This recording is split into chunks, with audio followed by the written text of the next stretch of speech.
रोशन, कोई आपको फोन कर रहा है। हेलो हेलो, मम्मी पापा बहुत प्रेशर करे दवा कल हमर शादी बा का अब हमनी का कबो न मिल पावल जाई ना। हेगे जानू हेगे सोना करहनी प्यार, अब काहे छोड़ी के जाही ससुरार। लगनिया में नैका मर्दा मनवे करतोगे, लगनिया में नैका मर्दा मनवे करतोगे। अजकरा छोड़ के जइमी उहो छौड़ा कनवे करतोगे, अजकरा छोड़ के जइमी उहो छौड़ा कनवे करतोगे। लहंगे में आटा तोर सनैवे करतोगे, हेगे सनैवे करतोगे। अजकरा छोड़ के जइमी उहो छौड़ा कनवे करतोगे, अजकरा छोड़ के जइमी उहो छौड़ा कनवे करतोगे।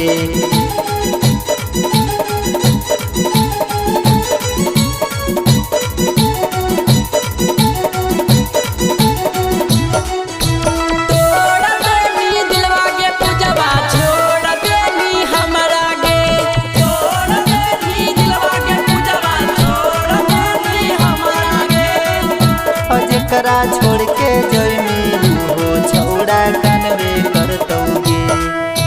जनऊ से ज्यादा तोरा करहलियो प्यार गे, छोड़ी के तू चल गे निकाहे ससुराल गे।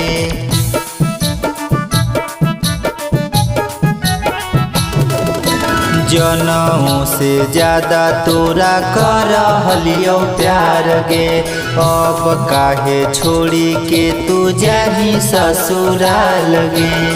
लगनिया में नैका मर्दा मनवे करतोगे, हेगे मनवे करतोगे। अजकरा छोड़ के जइमी उहो छौड़ा कनवे करतोगे, अजकरा छोड़ के जइमी उहो छौड़ा कनवे करतोगे।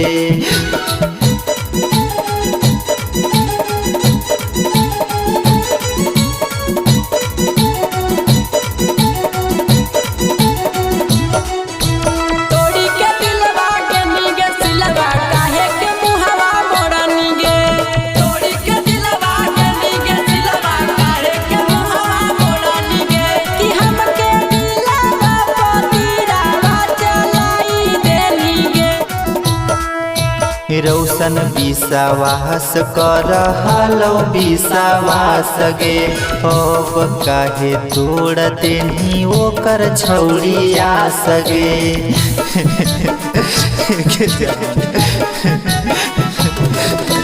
रोशन विश्वास करहलो विश्वास गे, अब काहे तोड़ देनी ओकर छौड़ी आस गे। लगनिया में नैका मर्दा मनवे करतोगे, हेगे मनवे करतोगे। अजकरा छोड़ के जइमी उहो छौड़ा कनवे करतोगे, अजकरा छोड़ के जइमी उहो छौड़ा कनवे करतोगे। Recording by Radhe Krishna music दरमा।